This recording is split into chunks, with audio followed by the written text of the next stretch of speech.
Sit back, relax, and enjoy.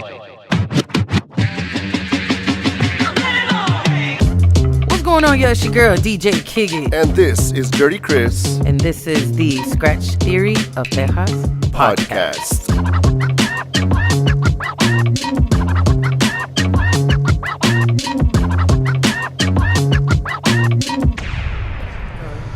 What is going on, y'all? It's your girl, DJ Kickit. And this is DirrtyXris. And you already know you are tuned in, locked in, all that good stuff to the Scratch Theory of Texas podcast, man. Episode number 7. Lucky number 7, man. Yeah. Yo, first and foremost, as always, we can't thank y'all enough for watching, for listening, for supporting this episode, this movement that we're on. Scratch Theory of Texas is here. We are not stopping. So make sure you follow us on Instagram if you're not doing so, but we can't thank y'all enough. Share it. Comment on our video. All that stuff truly helps us out with the algorithm so that more people like yourself can discover us, can discover Austin, discover all of the artistry and creativity here in Austin that us DJs put out. So thank y'all so much. Needless to say, I mean, you guys make sure you subscribe, hit the like button, leave us a comment, and I promise you're going to look 10 times better once you press that subscribe button. I promise you. That's what happens when you support us. You just look better. You're right there. I think I'm going to be okay. I have been spinning for the past couple of days and my voice is I'm losing it, but it's okay. The Queen is coming Sunday. You are a fan. Listen, you cannot tell me anything about Beyonce Carter, Knowles Carter. I don't care. Me vale madre. Y'all had your moments last year with Bad Bunny. Y'all have your moments with Peso freaking Pluma. You white people have your moments with Taylor Swift. Let me have mine. Me vale. Let me have mine. Shout out to the Mala Vida crew for this t-shirt. Oh, wow. Listen. Oh, that's true. I see that. Te quiero mucho. Oh, wow. I am so ready. By the time y'all hear this episode, the Queen already came and gone. But I am getting ready as we speak. I am mentally in Houston now. Wow. So you're in the 3rd ward. I am already in the 3rd ward, baby. I am at the NRG Center, dog. I am ready. So if y'all went to the show, by the time y'all see this, if y'all go to the show, you see this little Mexican on the front row screaming and crying her heart out. Y'all saw nothing. Y'all saw nothing. You look away. You're like, oh, okay. You shouldn't be focused on me. You should be focused on the Queen. But anyway, I digress. Chris, what is up with you, man? It's been a minute. What have you been up to?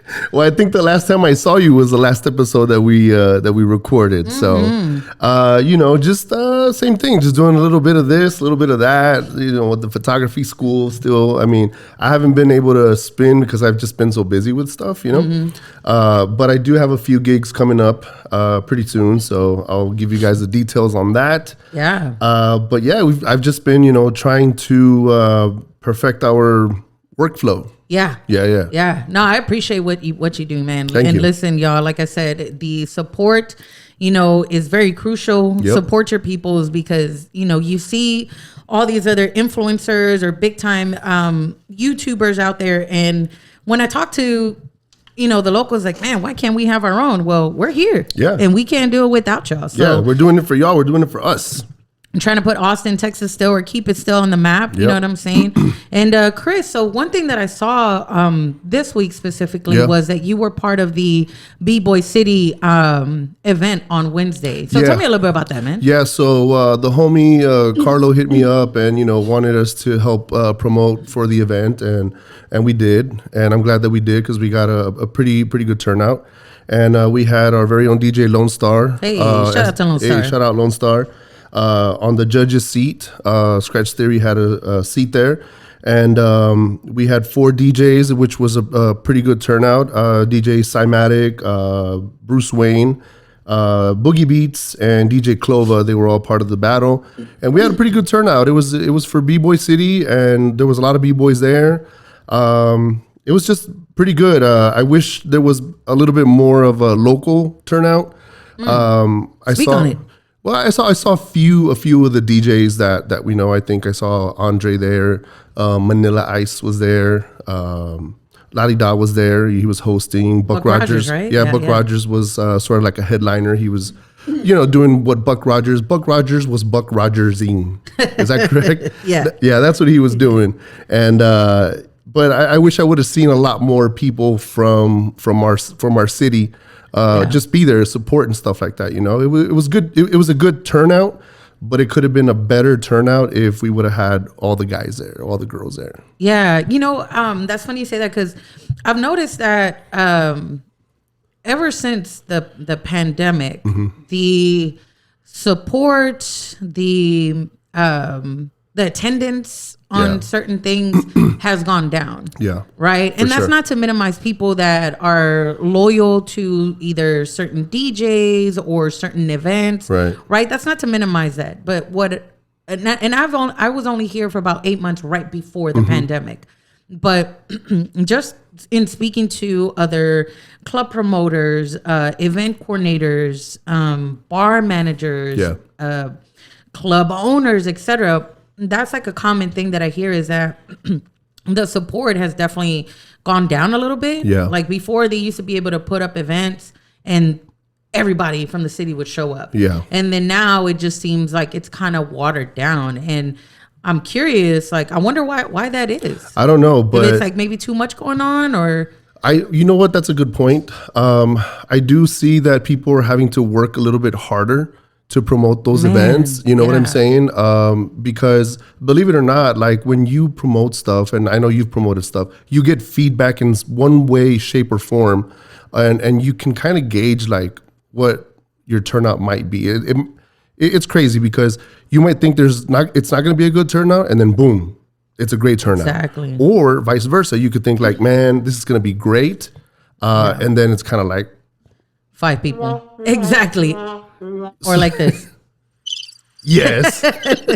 So you really don't know. Like even if you get that feedback when you're promoting, like are people liking that story? Are people liking that post? Are people replying? I feel like you have to do like multiple posts, multiple this, multiple that. I just get it into people's faces.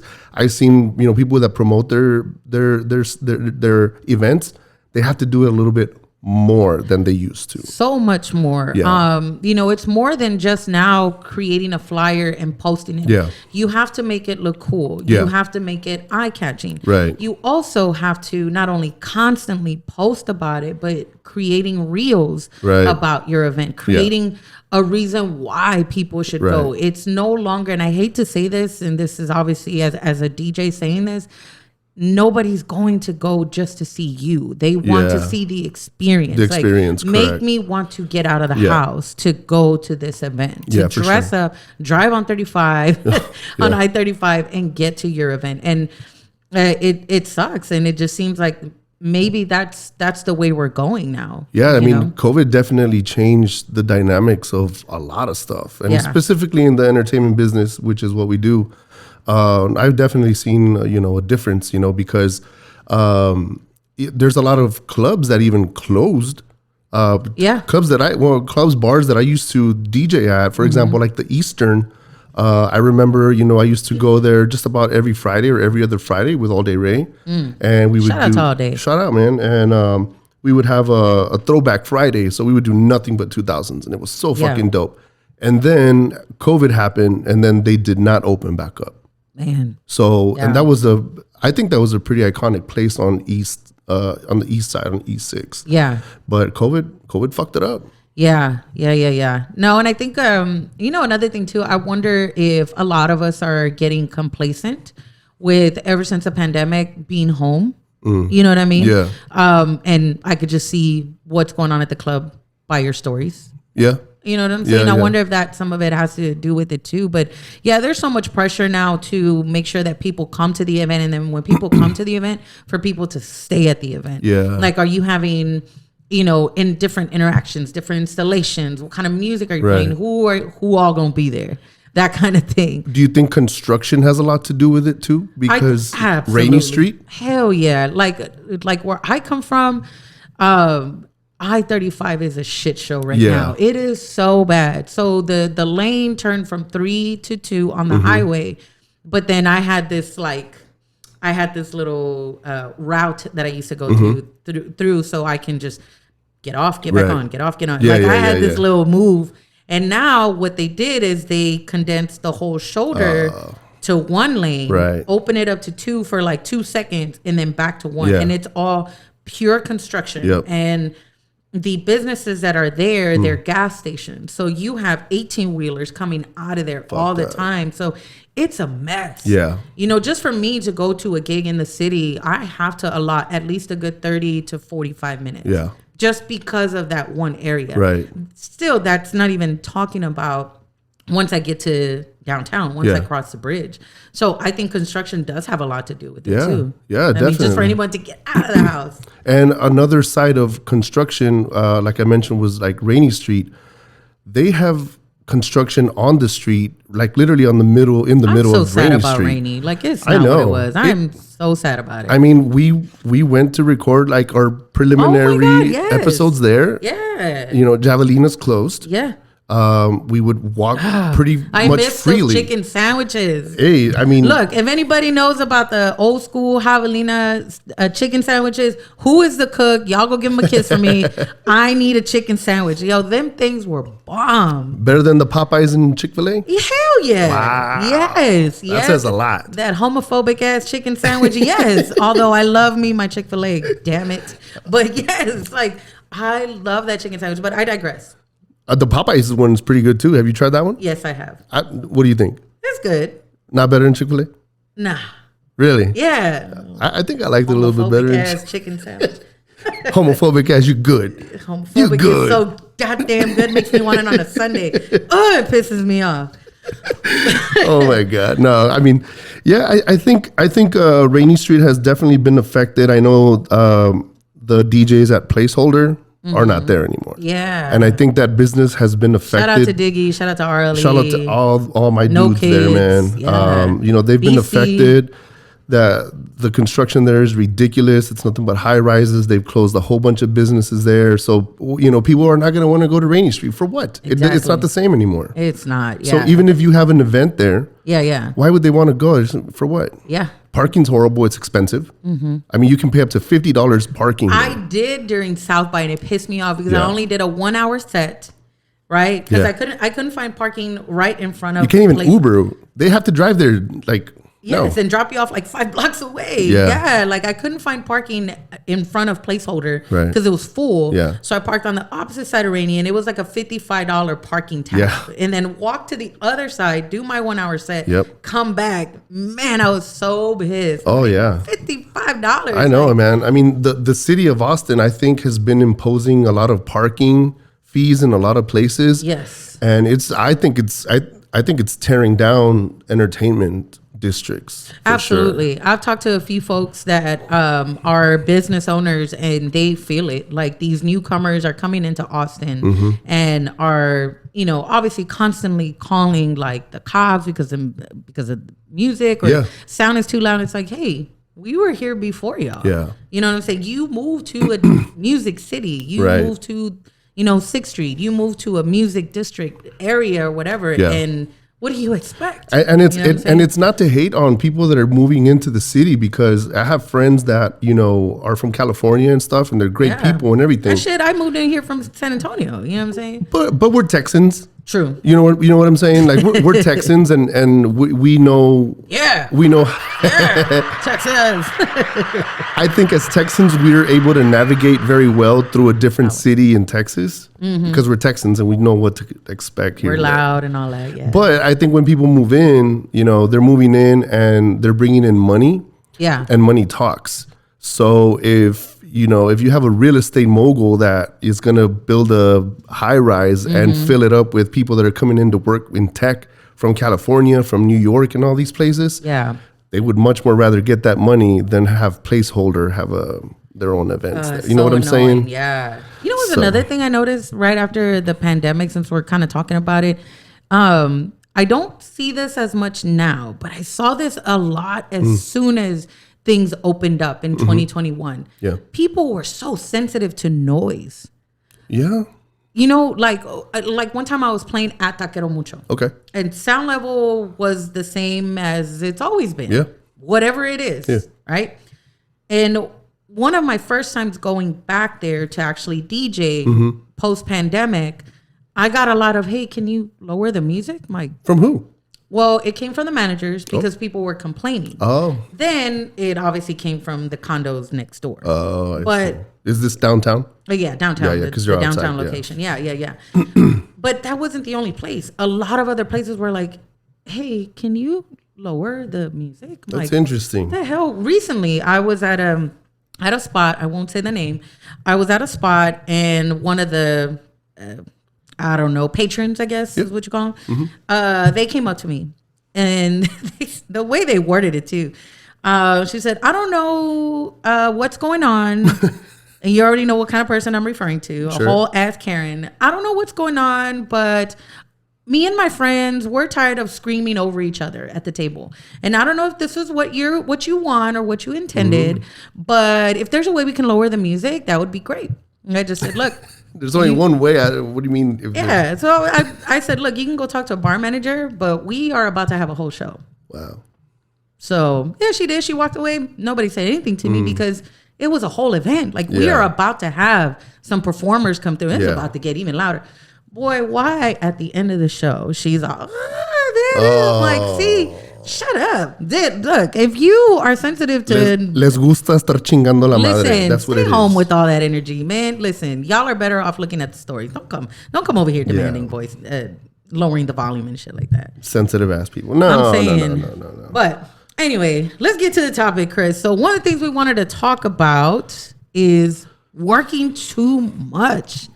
And we wanted to just kind of have a discussion about when is DJing too much? When is DJing too much? I don't know. I think you're better suited to answer that because you're a full-time entrepreneur for DJing. Yeah. You know, and you also have a spouse at home. And of course, you know, that always affects the household. Yeah. How much you work or even how much you don't work. Yeah.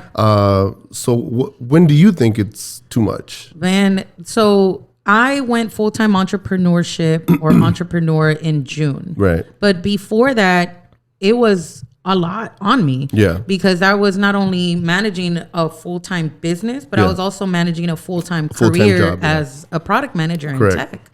And with any job, your job is going to be demanding, right? And when you're also trying to build a business, everything falls on you. You know what I mean? That's demanding as well. I would have to promote my own events, make reels, all that stuff, do my own inventory, everything. Oh yeah, and then be a DJ, right? And figure out what's the latest song, what 2 songs do I want to mix together, right? Yeah. And I went through a period where I went into survival mode.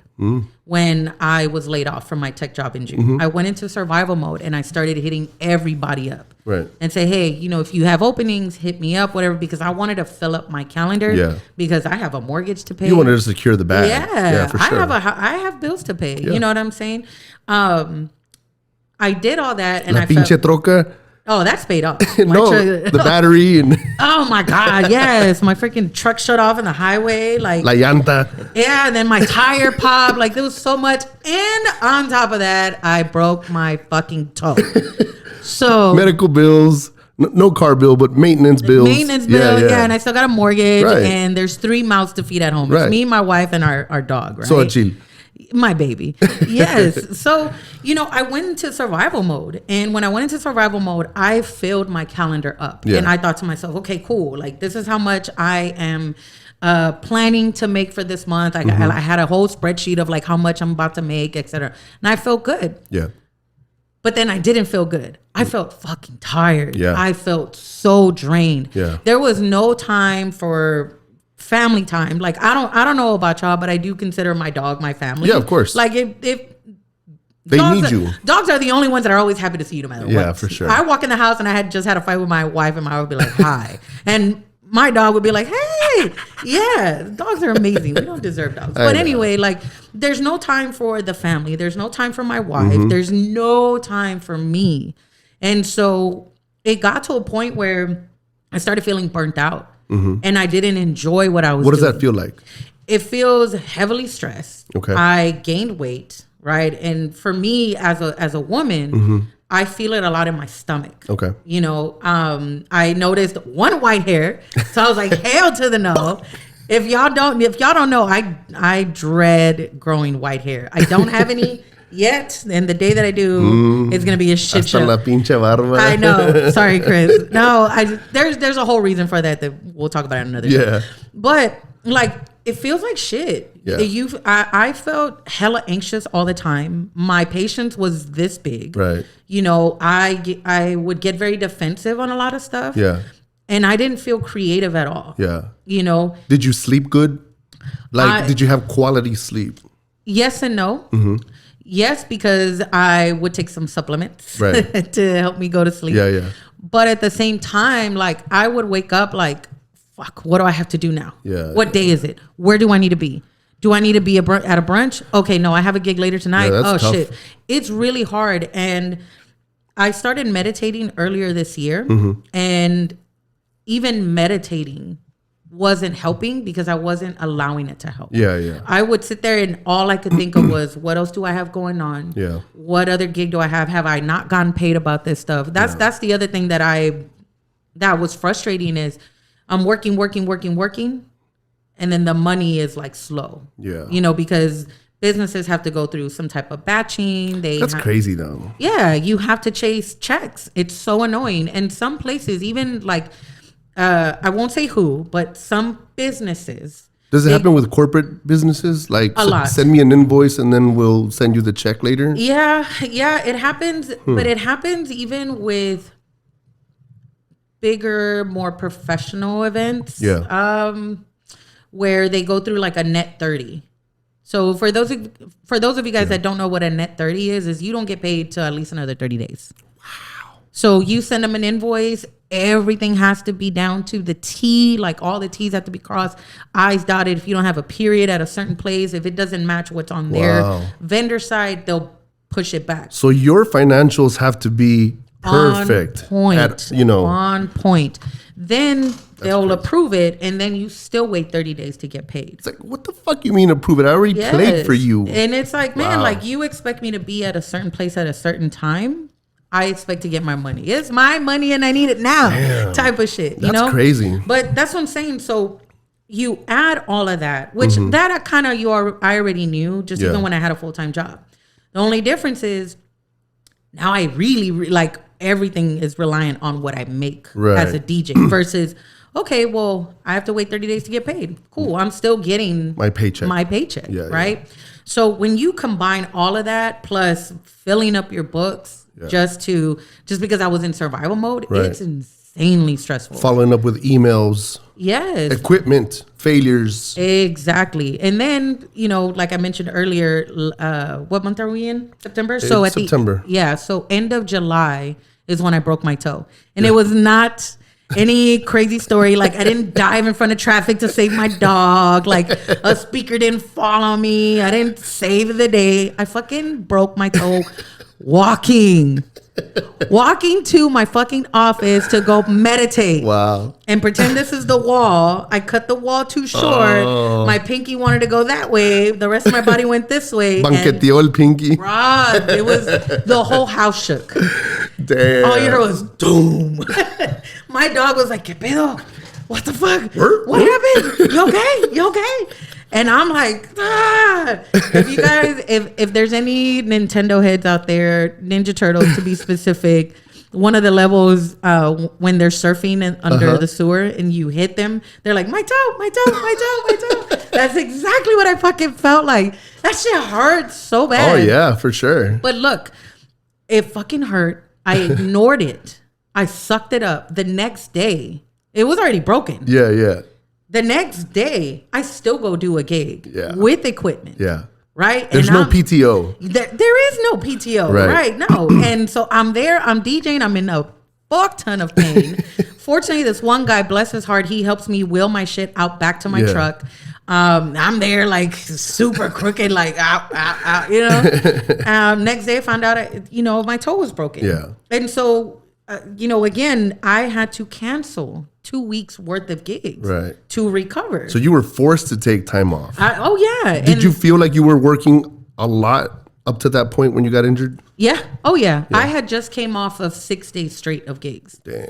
And listen, when we get hired to DJ, let's say a 3-hour gig. Mm-hmm. It's not 3 hours for us. Right. It's 5 hours. Yeah, for sure. Because it's the hour for us to get there, unload our shit, set up. Now we're playing and then reverse it. Right. Take everything down, kiss all the babies, political handshake, say hi to whoever we need to. And then it's back to driving home. Right. You know what I mean? So it got to be a lot. The 6 days that I was working straight, it was 3-hour gigs. It was 5-hour gigs. It was 6-hour gigs. It was 4-hour gigs. By the time I got home, I was just like, I don't even want to hear music. Yeah.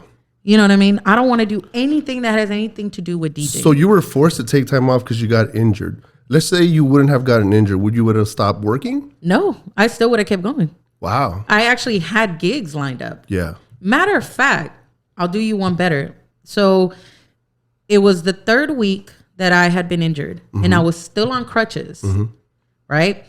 I went to go DJ. And it was the most uncomfortable shit ever. I had crutches right here. I'm trying to pick a song. Yeah. I'm trying to mix. Fine. I'll take my crutches off and I'll put them off to the side. Yeah. My crutches are falling, right? Yeah. Then I'm leaning all on one side. Right. I can't 100% put Right. my weight on No, my you whole can't, yeah. toe. It's like maybe just this much of my toe or my foot, sorry. So I'm standing like this already. All the weight is on one side. My hips are fucking hurting. We call it compensating in medical terms. Your other hip or your other limb is compensating for the weight of the other one. It fucking sucked. It sucked. And fortunately, I wasn't DJing alone. So I told the other DJ, I'm like, man, can you take over? Like, I will take a loss on this one, you know? And I sat down the whole time because it was that fucking painful. Yeah. But, you know, it was a blessing and a curse at the same time. Yeah. Because, yes, I lost out on gigs. But at the same time, like, it gave me time to just not be out there. So let's say you didn't get injured. You would have kept working. At what point do you say, I'm working too much? I think it's a couple of things, right? Is this a therapy session? I don't know. What is happening, Chris? Hang on. Well, the reason why I ask you, because, you know, my work is different because I still work at the hospital and stuff like that. So my work is way different. You know, my work, it doesn't require a lot of like labor, like picking up stuff like that. I mean, I pick up patients and shit. Yeah. But I don't have to pick up subs and speakers and haul and go through elevators or tiny little stairs or anything. I don't have to do any of that stuff. However, my job, you know, when I'm working at the hospital, I've done up to like, I think 21 shifts straight, and I work at night. I go in at 7 p.m. and I come out at 7 a.m. Yeah. So for me, it's not so much that it's physically exhausting, although it does get to be that, but it's more mentally exhausting. Yes. Because I am dealing with people who are sick and people who are not sick, but want to be sick. And those are the worst ones because they're not fucking sick. Just by a technicality, they get admitted to the hospital and ahí están chingando la madre that I want water, I want food. They're the ones that want the most. Yes. And, you know, this is a whole different conversation that, you know, we could have off camera because, you know, I'm not going to badmouth patients either, but some of them fucking test you. Yeah. They fucking test you. Yeah. And not only do you deal with the patient, sometimes you deal with the families, like that Karen. Oh my God. Okay, so now you got to deal with those that has something to do with their grandmother that they haven't seen for a long time. All of a sudden, now they care about everything. Yeah. Or you have the family member that's also a nurse and thinks that this is the way it should be done. You deal with them. You deal with so many things, so many people, so many personalities. There's so many good things that happen. Yeah. There's so many bad things that happen. You know what I'm saying? So yeah, it's a different stress for me. And honestly, I feel like I am a workaholic. I've been able to kind of work through that with my spouse and my kids and stuff like that. Sometimes they know like, hey, you know, dad's got to work. Yeah. Dad's got to work. And I'll spend time with you as most as I can before work. I'll try to wake up early, take you out to go eat, all that kind of stuff. And then, you know, but I got to go to work. Yeah. I've had to miss stuff with my kids. But I am a lot better than I was maybe 2 years ago during COVID. Because with COVID, it was work 6 days straight, 1 day off, and that's it. And you work again, sometimes even work all the way through. The pay was amazing, but it did affect the way things were going at the house. Yeah. Strained relationships with your kids.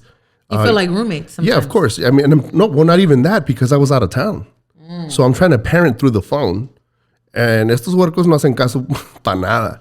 You know, especially if I'm out, you know, working 100 miles away or whatever it is, they're not going to fucking listen. You know what I'm saying? And and at some point I was like, you know what? I am working too much. I'm working too much. It's costing me family.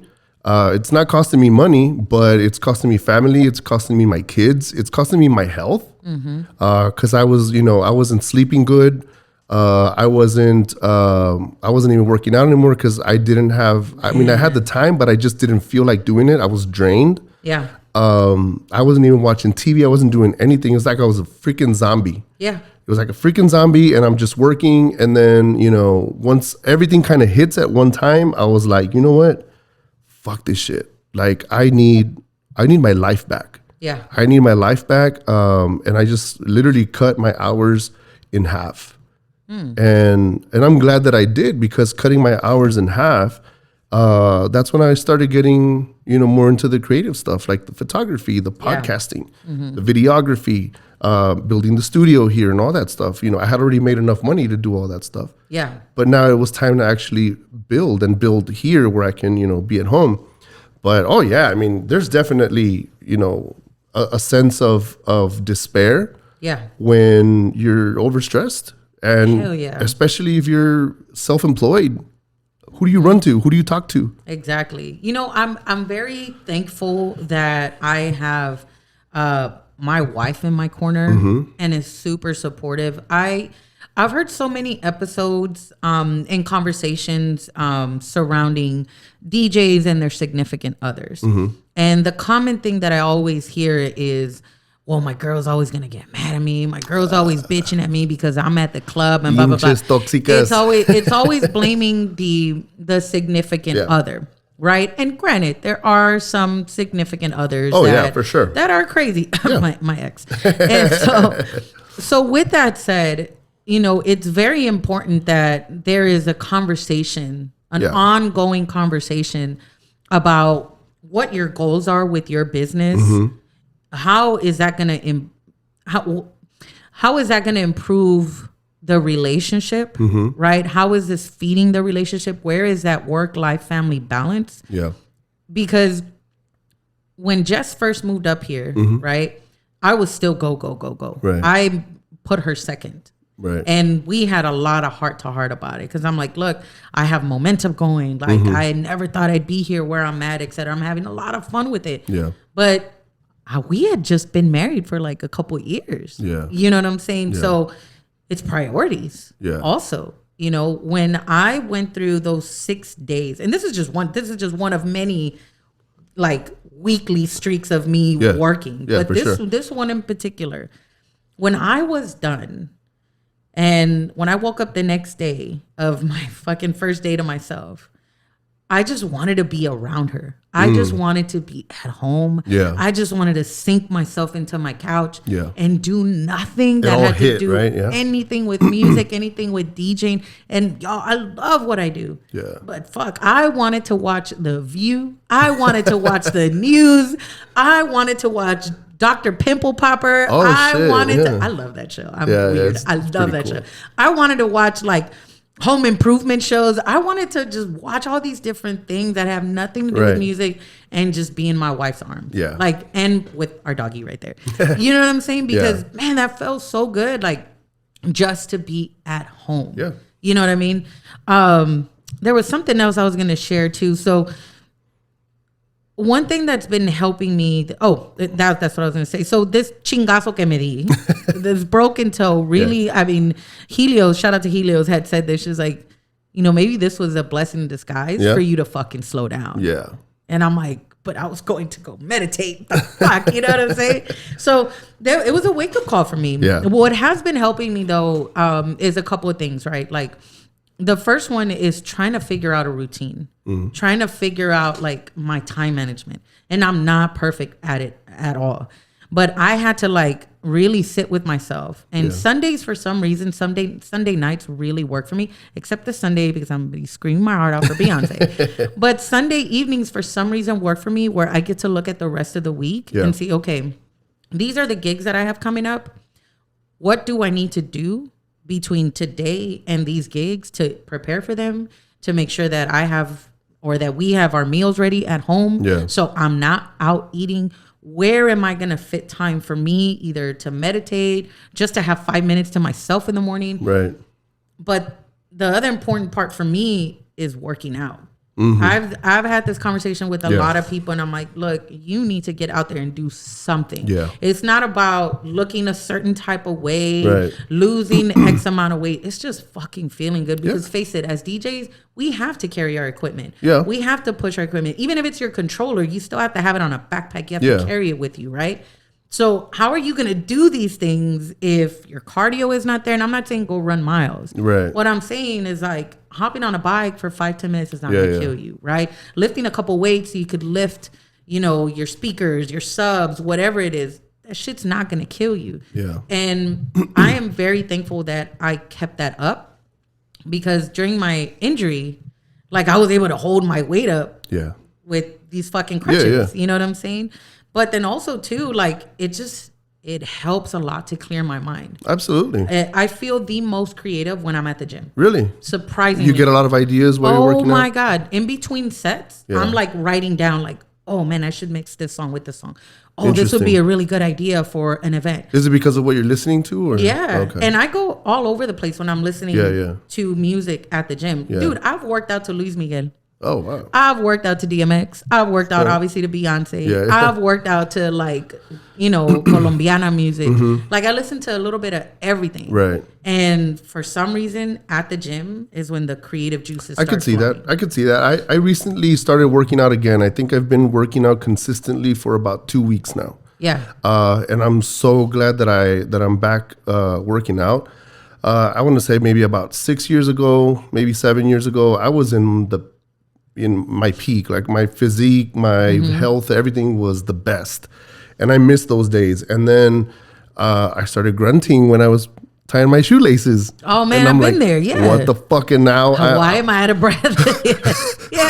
I'm like, God damn it, I can't even do the little double bunny loop without even fucking huffing and puffing. I had to. So, you know, my knees are fucking popping. I get up from the chair or something. It's like, what the fuck? That's not supposed to pop. And I'm like, those joints need to move. Yes. So, you know, I started going back to the gym, and when I work out and I lift, I just feel so motivated by nothing in specific, just by actually moving the weight. Yeah. I feel really good. I'm like, shit, I'm doing something. I feel good. And then that leads to other stuff. But when I'm actually in the gym, I really don't think about not a lot of stuff except, the workout and how I'm getting through it. So it's actually therapeutic for me that it clears my mind later, not there during the gym. Yeah. But I wonder what other DJs do, or if they even do that, because I don't know. Do you guys work out? How do you work out? Leave it down there in the comments. How do you digress? How do you just relax on your time off? What sparks your creative juices? I said, for me, it's working out. What works for you, like, to be more creative? I mean, to me, I like to see other people. Ah, okay. I get creative when I see other people, specifically like in photography. I know a lot of photographers now, and I've met a lot of my idols, I guess you would say. Yeah. I've met a lot of them, and I've gotten to work with them. And so they inspire me. When I see something that they're doing, I don't necessarily mimic what they're doing, but there's a technique to a lot of things. Yeah. And that gives me that gives me a lot of motivation and drive to do stuff. For example, like these lights. I went to a workshop with Jeremy Saffer, and he's a big time. I'm talking a big time photographer in the heavy metal scene. He does like 80% of the covers of heavy metal bands. And I'm talking about big bands like Korn, Slipknot, like huge bands. So, and I got to work with him, and we kind of became a little bit of friends because I went to a different workshop. He was there, and he remembered me, shared pictures. I showed him the podcast. I'm like, this is something that I picked up from you. Yeah. The lighting, because he works with the LED lights. Yeah. That's mostly what he does. So I'm able to incorporate those things into the creativity that we use around here. Yeah. You know what I'm saying? Yeah. Another thing that I use is the cover pictures. Yeah. Something that I learned from my instructor from my photography school is how to take those pictures and then we put them on our cover. So I like to learn from other people, and that just motivates me. Yeah. No, I agree with that. Sometimes when I'll be doing like admin stuff, I'll pull up like a YouTube video and I'll look to see how long it is, because my attention span is like this big. I'll go to the where it's mostly replayed. Yes. Have you seen that? Yeah. I do that. Exactly. I'm like, okay, let me just fast forward there. Oh, this is 5 minutes. I got 5 minutes. Let's do it. And I'll watch like certain DJs either do an instructional video or like, hey, I just want to listen to something in the background, and I'll pull up like a DJ Angelo mix or like a selection mix. And from there, like as I'm working on other stuff, I'm like, okay, cool. I'm listening to something. Going back to our topic, aside from the time management, obviously it's important to make time for yourself, whatever that looks like, right? So it's like meditation, working out. When I broke my foot, I realized how much I took for granted walks. And walks with my dog. Yeah. I love to get out there, 45-minute walk, and just listen to a podcast. Sure, yeah. Listen to our podcast. Listen to our podcast. Listen to a bunch of other podcasts. I listen to the Road podcast. Those dudes are amazing. They're great. As do I. And also the Beat Source one with they're an inspiration. Yeah, hell yeah. And then even sometimes some that don't have anything to do with DJing. There's some creative ones like, what's his name? Nikki and Moose. There's some other ones also that are like working out ones. Some that are just like cultural, not cultural, let me take that back, that speak on the culture and societal stuff. Like, here's the thing, they are so fucking funny. Charlemagne the God and what's his name, Andrew Schultz, they have the Brilliant Idiot. Amanda Seals, that's another one. Like, those are some that I listen to. I like Andrew Schultz, but I don't like Charlemagne. Really? Yeah. And I like Charlemagne. I don't like, I like Andrew Schultz. It's just some stuff I'm like, shut up. I don't agree with them on. But, no, Charlemagne, I can't stand Charlemagne. Really? Yeah. No, I like Charlemagne. He's dope. But you see what I'm saying? Like, I listen to other stuff, but the walks is another one. But it's also just as much important for me in my personal life to schedule time with Jess.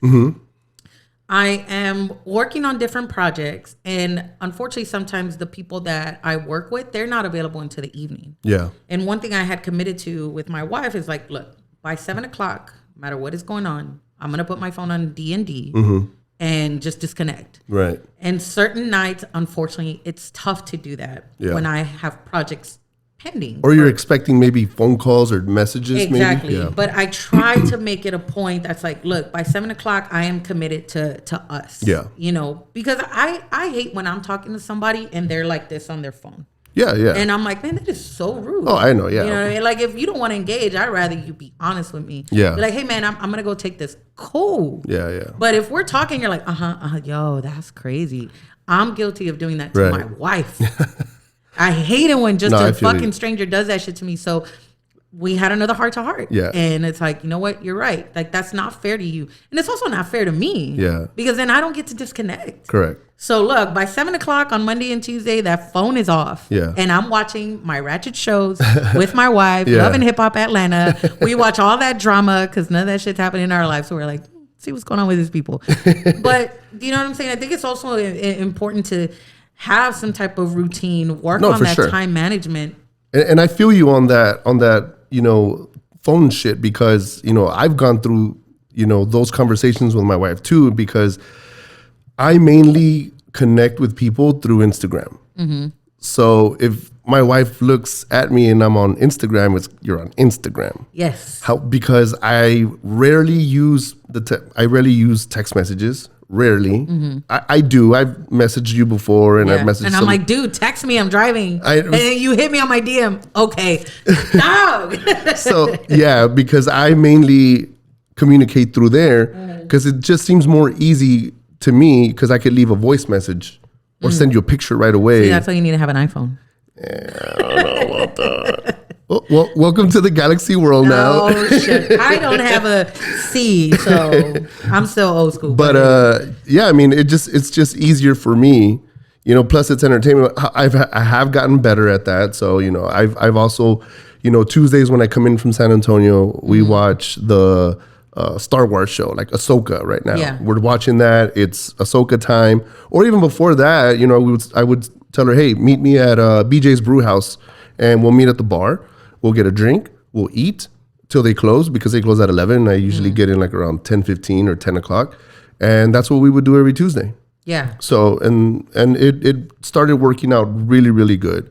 And it just makes things better. You really dedicate that time to your person, Yeah. For sure. One thing I want to ask you, I mentioned, that I'm really working on 7 o'clock in the evening. If I don't have a gig and I have anything going on, my phone is on D&D. Yeah. Like you got to be dying to call me. Yeah, you know what I'm saying? So for you, and that's just one boundary that I've set, right? I can list a few others, but I want to know like what boundaries or limits have you set for yourself to prevent overextending yourself professionally? That's kind of difficult because by nature, I help out. For starters, my career, I'm in nursing. Yeah. So it's very natural for me to help out people in a time of need, sometimes even not a time of need. Right. So that just comes naturally. I like the fact that, people will ask me stuff, even if I don't know something, I'll look for the answer.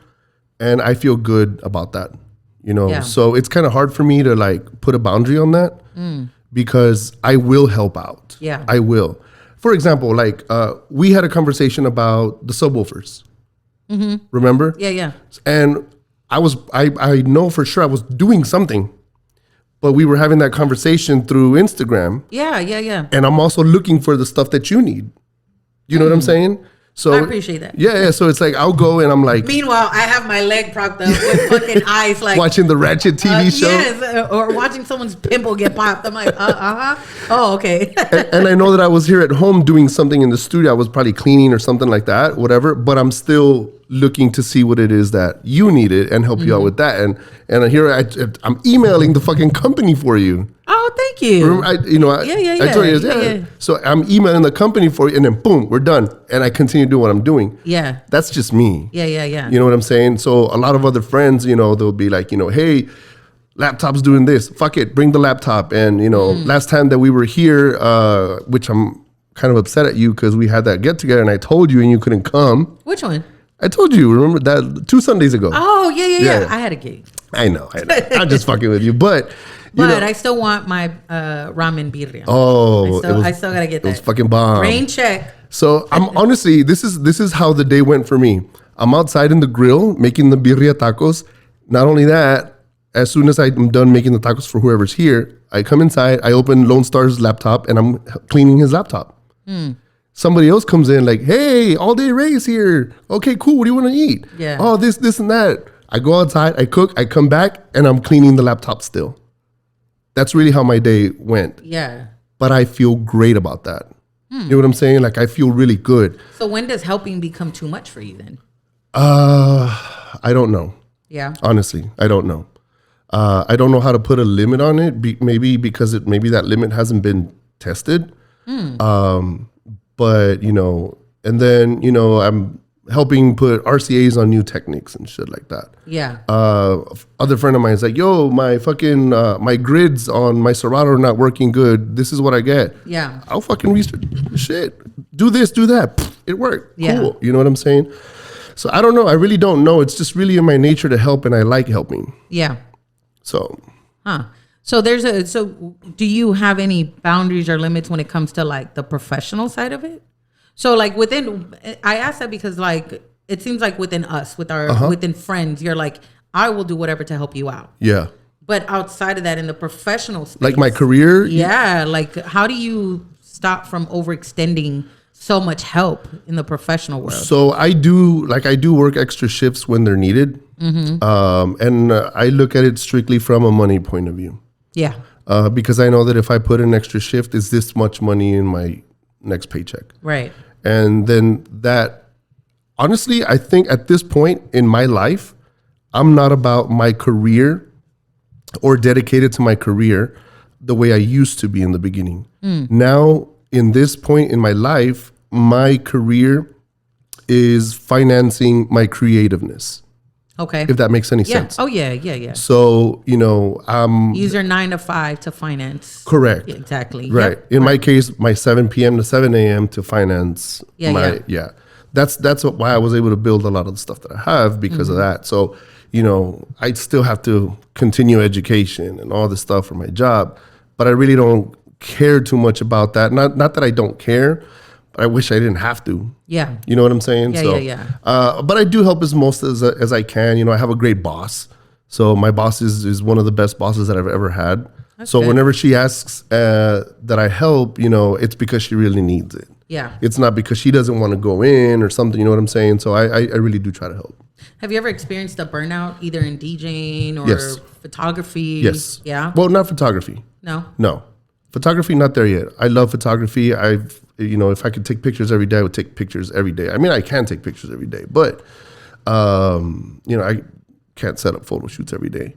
But I have felt the burnout, especially in nursing during COVID. That just fucking burned me out. I can't even imagine what that burned was me like. out.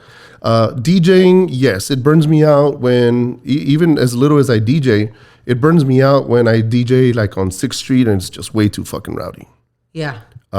There's no release in like as far as like artistry goes. I think we talked about that probably with Diggy, I think, when we spoke, and I said that I didn't feel like an artist because I'm literally DJing the same fucking music for the same fucking crowd. Yeah. One day to the next, to the next, to the next. It's the same fucking play. I could literally probably go through the history and play it the same way, and no one's gonna fucking notice. Exactly. So I don't feel like I'm releasing any creativity, any artistry. And at that point, I'll get frustrated and I'll be like, it's way too much. I haven't DJ'd in probably over maybe 2 months or something. Oh, wow. And I'm okay with that. Yeah. You know what I'm saying? Yeah. Because I have different outlets. Yeah. So. Yeah, for me, when it becomes, when I get a burnout is obviously with the amount that I have going on. Like, if I have like 5 gigs in a row, 6 in a row, etc.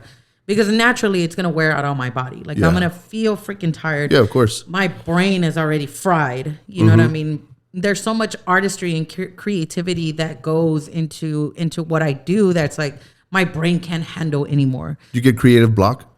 Yes, I have. Yeah. I have. And it sucks. And that's when I turn to the gym, go for a walk with my dog. Just disconnect completely from music, because it's funny. Like I had this conversation with my wife. She also was going through a creative block with her web design stuff. And she was like, I just don't know what to do. And she would be up sometimes at 3 a.m. I'd turn over and she's on her phone trying to look up like ideas on Pinterest, on different websites, etc. And I'm like, you need to go to sleep. Yeah. So, and I told her, you need to like give yourself at least 2 days to like fully detox from everything design. Yeah. But I can't. I need to turn this in. Sis, I get it. Yeah. I get the deadlines. I have to turn in a mix for this place. I have to get the songs ready for this wedding. Yeah. This is my first time performing at this place for this person. Right. I need to show out. I get it. Yeah. But if you don't give yourself either 1 day, 2 at best, to detox, you're not going to be creative. You're going to deliver subpar. I started to think as you're talking. We know friends that, at least to my knowledge, that they are DJs and that's what they do. Mm-hmm. And maybe you know them better than I do, but I know that some that are couples. Yeah. For example, like, and his girlfriend or wife, I don't know. They broke up. Oh, really? Yeah. Well, I didn't know that. Well, I didn't know that. However, I still wonder like how that dynamic works. Yeah. And specifically as far as like, DJing goes, because, you're a DJ, your significant other is a DJ as well. Mm-hmm. Like, how does that work? Are you okay? Are you understanding? Yeah. I have a gig. You got to go. I get it. I don't want you to gig this time. Mm-hmm. Can you gig with me? Yeah. That's what I wonder. So, that would be hella interesting. It would be. Yeah, that would be hella interesting. Like, how many times do you guys butt heads about, whatever chord is missing, to always oversharing music, Yeah. Or do you share or you don't share your music? You don't share I your don't music, know, yeah. right? Like that'd be pretty interesting. Like I could see the positive side of it, right? Like learning from each other, Yeah. sharing music, but then at the same time, like I don't want to say the negative, but the challenges of it, right? Where Yeah. you're barely seeing each other. Yeah. You both already do the same thing. Yeah. Right? How many times do we hear about couples, not these couples, but just couples in general that can't work together? Correct. Because the work personalities are different than your relationship for personality. sure. When we were living in an apartment, the one bedroom it was a 2-bedroom spot. So the other bedroom, we used it as an office. So she would do her work, I would do my work. Yeah. I realized I cannot work with my wife. Oh, wow. I cannot. And that's not a bad thing. And no, it's not. No, it's she not. loves to have music full blast. Right. You would think that would be me.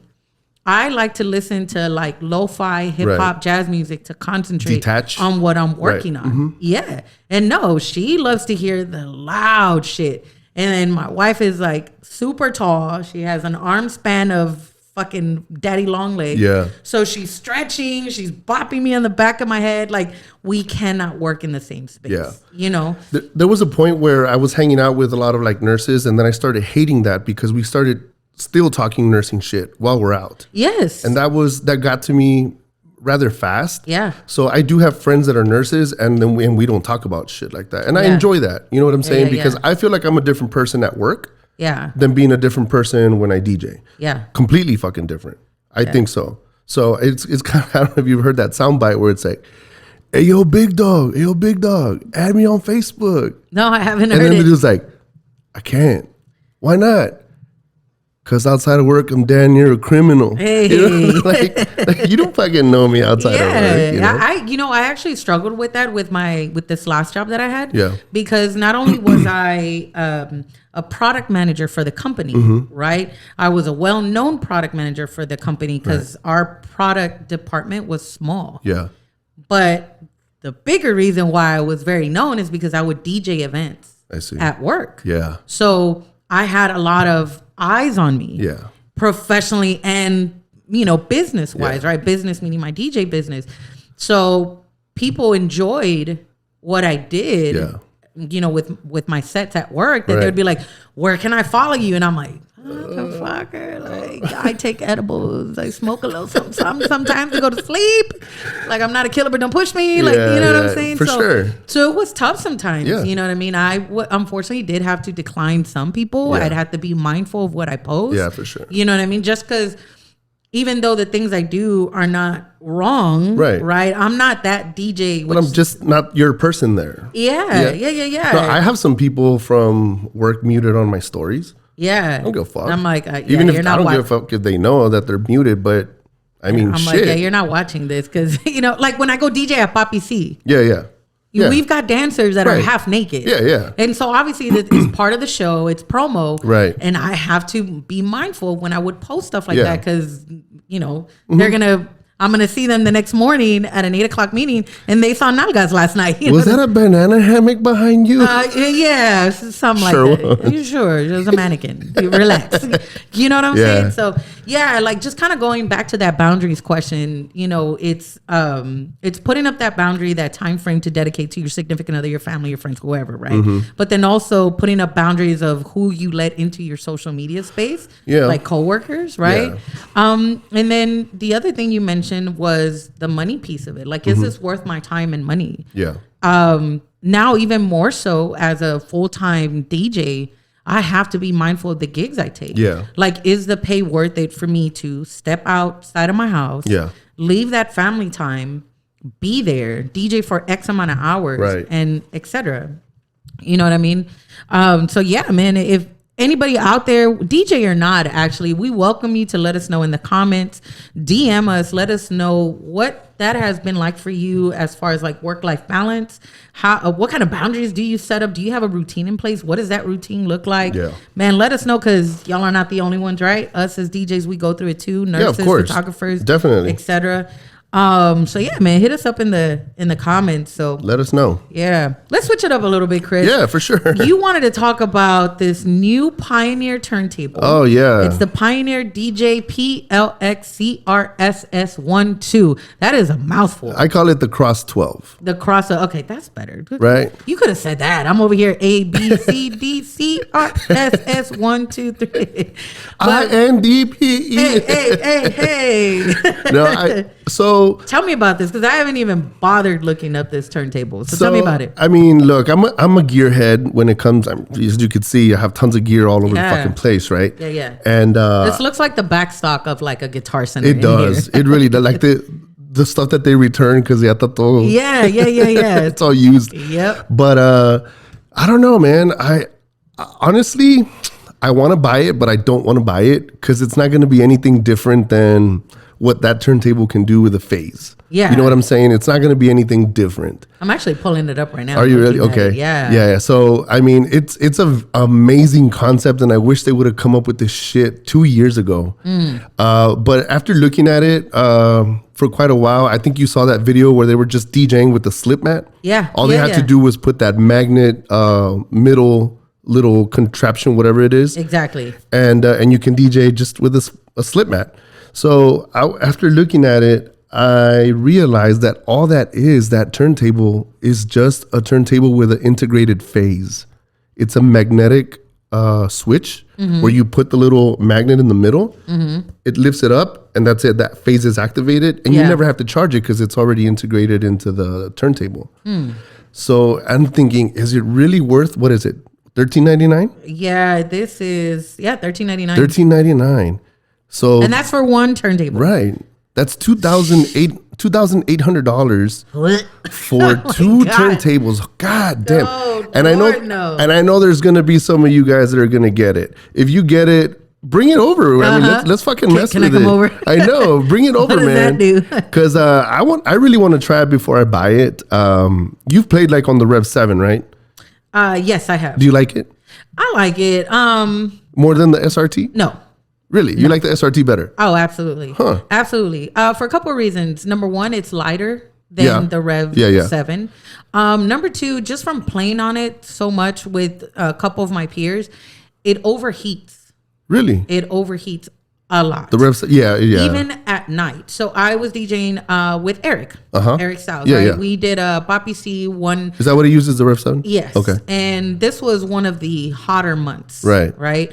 And his stuff was like heating up. Now it didn't mess up. Yeah. You can feel the heat. Yeah. Absolutely. Another DJ buddy of mine, G, he has it. Okay. And this is during the day when we played at our Rock the Boat pool parties. It was like warping. Like it was just not trying to work at all. Abe the Assassin? Yeah. Yes. He has one. We were at Spokesman. Yes. And same thing happened. Yeah, and it was really hot. Like they were putting like cold towels under Dry it, ice all on this it. other crap. Yep. That's crazy. And even still, like outside of it overheating, and this must have been one of like the first models that were released or whatever. But when G had it, it was always the right deck for some reason would always shut off. God Like you damn, would that be, sucks. you would be pressing it and it would just not go. That just sucks. And I'm just like, nope. I'm so turned off by things. I think the concept was dope, like the fact that the platters are turning. Yeah. But I got turned off by it. That kind of the same shit happened to me when I bought the SX3. Okay. Yeah. And after a while, like it stopped working. Like it was not picking up audio, and it would play, or you would press play Because it was getting hot. No, it wasn't even getting hot. It was just a defect. And it was like this big thing. And Pioneer had said, flip your board over. And if it has a black dot, those were one of our first releases and it's defective. Send it back. Oh. Went through this whole deal. Did they replace it for you? They did. And even the replacement was whack. Come on, Pioneer. Yeah, I'm saying. Damn. But so I've always just stuck with the SRT and my S9 with my two turntables and my needles. So I've even I tried know. Phase, and Phase does not like me. I still wonder what that is. I was talking to the guys So about call that. me your grandma. I don't give a fuck. I was talking to the guys about that because I think we tried it at South by Southwest. Yeah. And it wasn't working, and I don't think we had the time to troubleshoot it, so we just stuck to the needles. And, Yes, and I you remember that, Yeah, yeah. I talked to the guys about it, and we were just wondering what it was. And at this point, we really don't know. Yeah. But so you mentioned the SRT and you mentioned the S9. What do you think about the Rev 5? Which one's that one? So it's kind of like an SRT because it doesn't have the spinning platters, but it has the mixer like an S9 or an S7.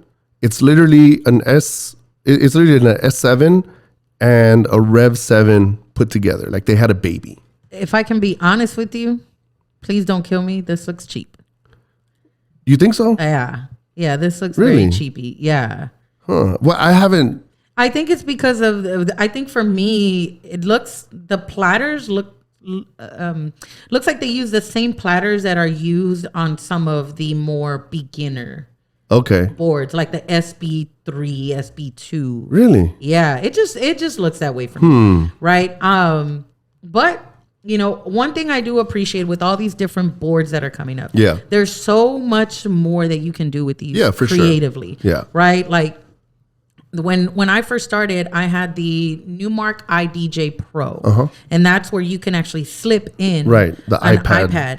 and that was so cool. There was still a lot of stuff looking back at it that I'm like, man, that had a lot of limitations, but it worked for me as a beginner. Right. And even still, had that technology not been there, I probably would have been, you know, old school with turntables, a record, with the Serato box, etc. Sure. Right. So if anything, like, of course, these are just my opinions, right? But if anything, I'm glad to see this type of technology now available for people that want to get into DJing. Yeah. You know what I'm saying? Yeah. But no, SRT for me until it dies. Till the wheels fall Till the off. wheels fall off, and my Interesting. S9. I would have thought that you would have been more for that Rev 5 since it's Nah. like in between both. No. I stick to what I know. Yeah. Like even what is the new is it S11? The S11, yeah. Right? I still The don't one even, with the little screen. yeah, I don't Yeah, like yeah. it either. Really? I don't like it. I don't like the effects on it. I use flanger, the effect. I don't want to say a lot, but I use it just to kind of enhance certain songs. Right. And the flanger on that one, I hate it. It sounds like a spaceship. Like, I'm like, what? Interesting. So I have to keep messing with the dial Yeah. of how much depth I want, and I still don't like it. I don't like the echo. I don't like the effects on it. Wow. That's Yeah. very interesting. So you think the S11 and the S9 have different sounding effects? Oh yeah. Now, Interesting. y'all I never paid DJs, attention unless to I'm that. doing something wrong, please Yeah. let me know. I am not opposed to new technology. Yeah. I'll mess with it, and if it's not for me, it's not for me. Yeah. You know what I'm saying? That I have the S11. It's not my favorite mixer. Of course, everyone knows I'm a tractor user. So, so I use. You need to get those away from me now. So my Z2, but honestly, I think if we ever get like a jam session, I would like for you to use the tractor effects Yeah. so you could hear the effects and you're gonna probably love them. Okay. However, when it comes to like mixing on a Serato mixer, the 70, the 8-track one, that chrome one, the silver one, Oh, okay. Yeah. I think those sound effects are amazing. Yeah. To me, Rain sounds way better than Pioneer does. I think even the sound cards on like the controllers are superior to Pioneer. That's just me, and I know, Really?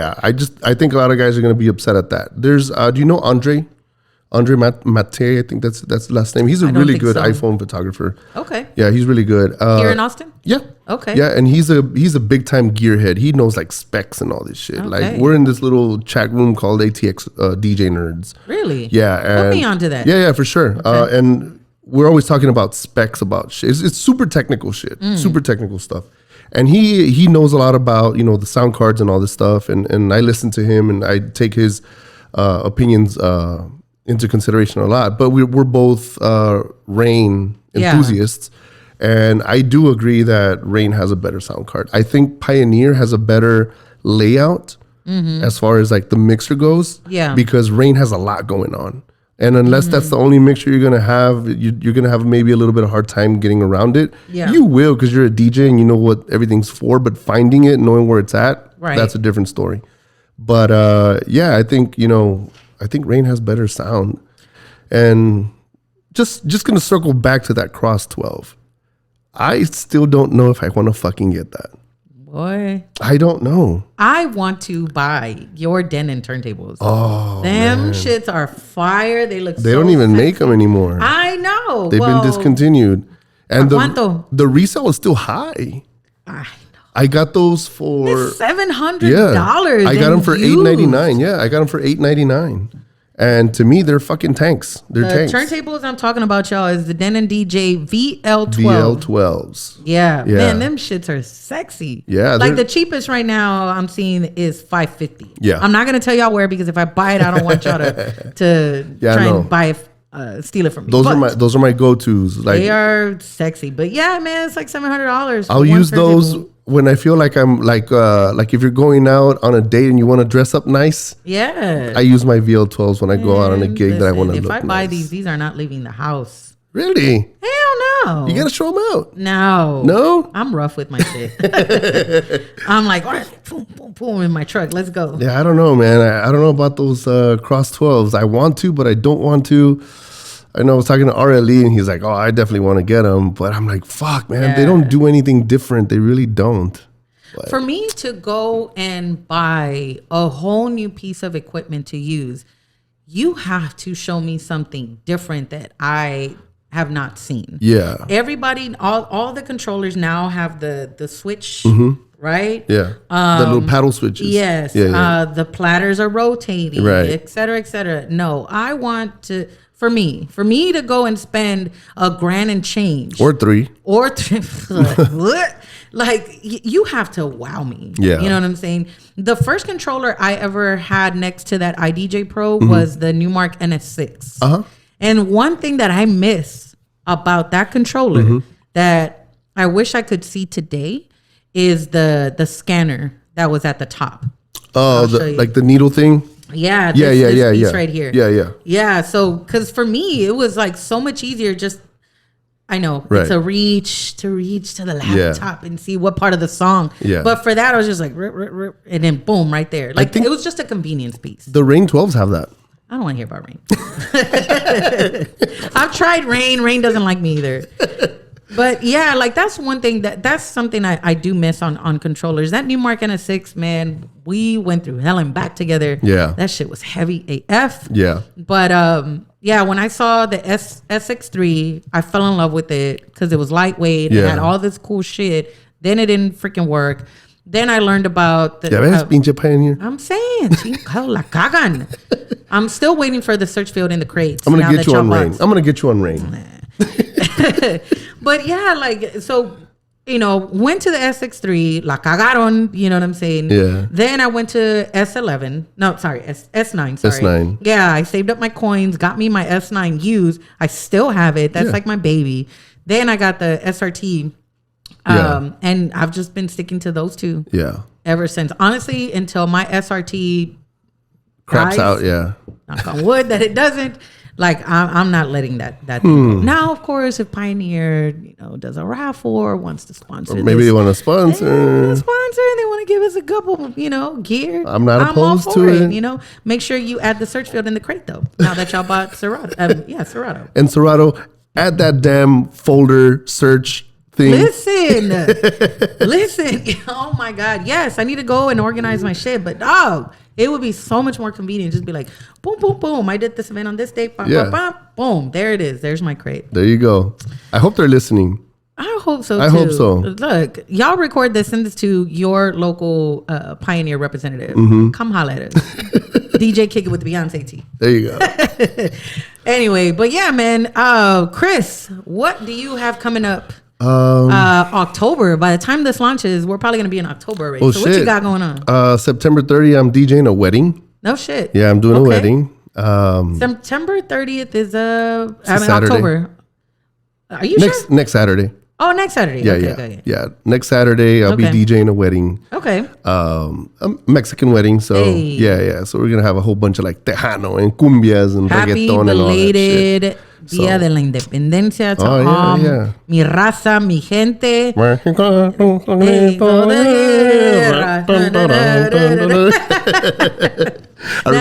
That is the Mexican national anthem. I don't know it. I mean, neither. I remember hearing it like at midnight when I used to live in Laredo, and we used to listen to the Mexican radio station at midnight. They would play it all the time. Yeah. Jess always says this looks like the Nazi sign. I'm like, it is not. It kind of does. It does, but I'm like, it's not. It is absolutely not. It's here, not there. And happy Hispanic Heritage Month to all of us Latinos. Yeah, we are here. We're not going anywhere. All different colors of Latinos. All of us. Afro Latinos, Mexicanos, Colombianos, Guatemalans, everybody. But yeah, Chris, what do you have going on in October, man? Let's see. It's pumpkin spice season. October 5th, I'm going to be at the Jackalope. There'll be no pumpkins involved. And then October 6th, I'll be at Moonlight. So those are two of my 3 gigs coming up. Okay. What about photography? I'm actually going to be in Dallas tomorrow. I'm doing a workshop over there. Okay. Gonna learn a little bit of, it's stuff that I already know, but I always like to, like I said, go with other photographers and learn from them. Yeah. And see what they have to teach. Maybe they're going to teach me something new. Actually, you know what? They're going to have some new lighting that just came out, and I think they're going to be using that. So I definitely want to try that out. Oh, that's cool. Yeah. What about you? Man, October has always been the busiest month of the year for me. It's wedding season. Everybody's coming out outside. The weather is hopefully better. Patio weather.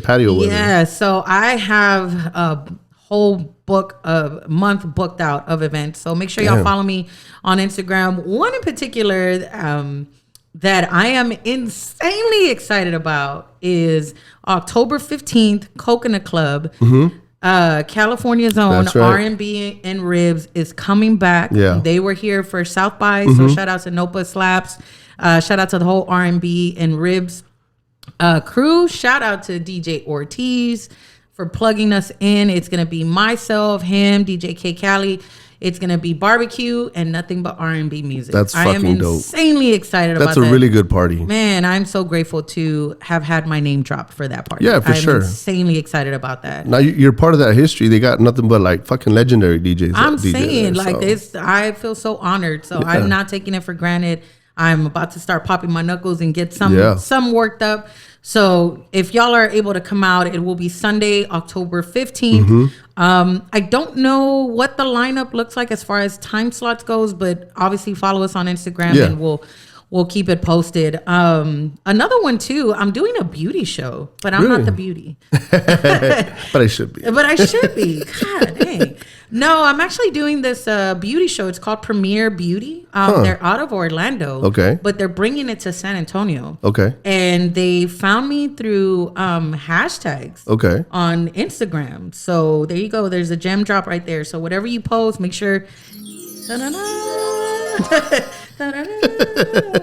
Make sure that you use your hashtags properly, even on your bio. But apparently that's how they found me. Okay. And they offered me to DJ their 2-day beauty show conference. And as I'm looking it up, I'm like, man, these are like some heavy hitters in the beauty world that are coming. Like, from barbers to hairstylists and nail technicians, or I'm sorry, I might be saying those roles wrong, but like beauty people. So I don't know, man. I might get my nails done in. I'm just get your kidding. hair did. Yeah, no, I don't get my nails done. No, that whole beauty thing, I'm a man. I don't get my nails done. Get dirty. That whole beauty stuff, it's a whole different world because I went to Chicago for a photography convention over there, and they had they called it the War Room, and they had nothing but hairdressers, makeup artists, nail techs. They had a whole bunch of people there getting the models pretty for the photo shoots that we were going to have the whole week. And that war room was definitely a war room. Yeah. Like they do a lot of work too. Yeah. They're artists too, man. They're artists. Absolutely. Yeah, definitely. Hell yeah. So I'm excited. I'm grateful to be part of that. I'll take some videos and all that But October is going to be a shit show in a positive way because I'm going to be all over the place. So, man, make sure y'all follow.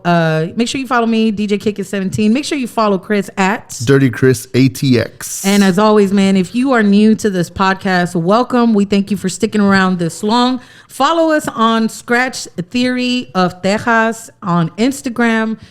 Follow, subscribe here, comment, help us with this algorithm, man. We got a website, Screech. Scratch Theory. No, Chris, you had one job to promote this damn podcast. Scratchtheory.net. And the site hasn't been designed yet. It takes you straight to our Instagram. So. Okay. But we do have a scratchtheory.net. Not Screech. Scratch, no. But yeah, man, thank y'all so much for supporting it. We will be back for another one with a very, very special guest. TBD. Yeah. But anyway. No, we got a few lined up. We do. I mean, we can announce them, right? I would hold off. Okay. Let's keep them. Okay. Let's keep the suspense going. For sure. But anyway, all right, y'all. I am out. I go by the name of DJ Kickit and DirtyXris. And this is Scratch Theory of the House Podcast. And we out. Bye. Peace.